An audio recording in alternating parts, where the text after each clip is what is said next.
This is my catch-up guide and how you can return to Classic or start playing Classic and be prepared for TBC. You might also have to pay for one character transfer in the end, but I will get back to that later in the video.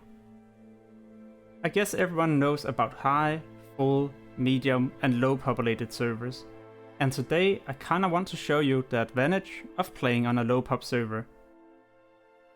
Before you start leveling, remember that low pop server means no people, and therefore it will also be difficult to get a dungeon group at low level.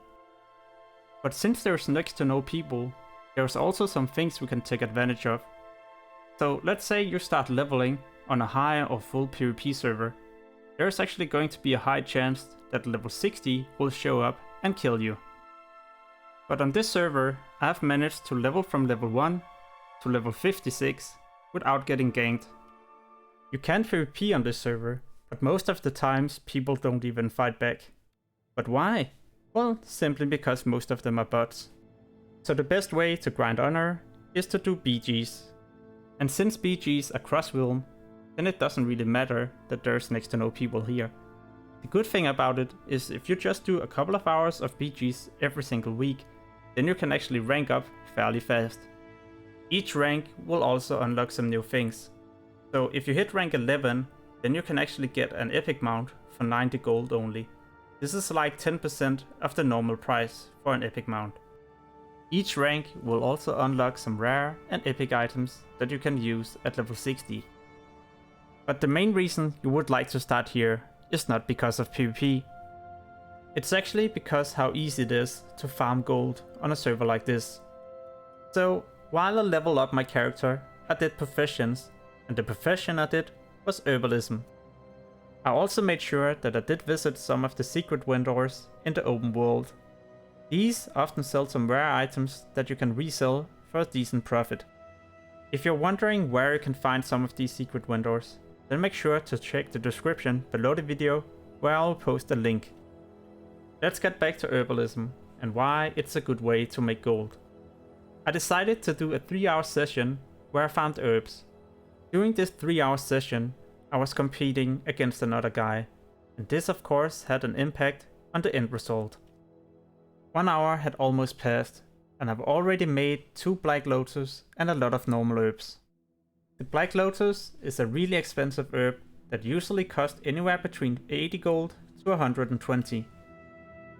There's usually an NPC that protects the herb, and that's why I prefer being a class with a pet.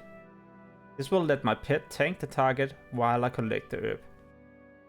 But herbalism is not the only good gather profession that you can use on a low pop server.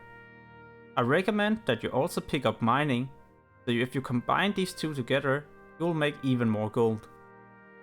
These are the herbs that I managed to collect for the 3-hour session. I got 4 Black Lotus, 26 Mountain Silver Sage, and 57 Dream Foils. In total, these materials are worth around 450 to 500 gold. But there's yet another thing that some people like about these servers, and that's the community. There's for example only one Alliance guild here, and they do their best to actually raid every single week. People in this guild seems to be so respectful and helpful to each other. They haven't progressed that much yet, but this is also good if you just returned to WoW or started, because this way you can progress with them and most likely get to see all the raid content. To summarize everything, so why I level a hunter on a low pop server right now is so I can level without too much competition. I can avoid getting killed in world PvP, I can do my professions and grind gold, I can rank up a lot easier, and this will give me some decent gear when I hit level 60. When I hit level 60, then I will continue to farm for a bit, because on this server it's so much easier compared to where I have my main character right now. At some point my hunter can't carry any more materials, and that will most likely be the time where I decide to transfer my hunter to another server. But remember that playing on a low pop server might benefit you in Burning Crusade as well, because you can get to 70 really fast without too much competition, and you can even farm all the materials. I'm currently working on a new video about some stuff that I've never shared before. I used this method long ago in retail, and I try to recreate it right now in Classic. It will take some time for me to finish that video, because I need to shoot a lot of footage, and I also need to gather a lot of data from the auctions that I currently do. But as always, thank you for watching, and stay tuned.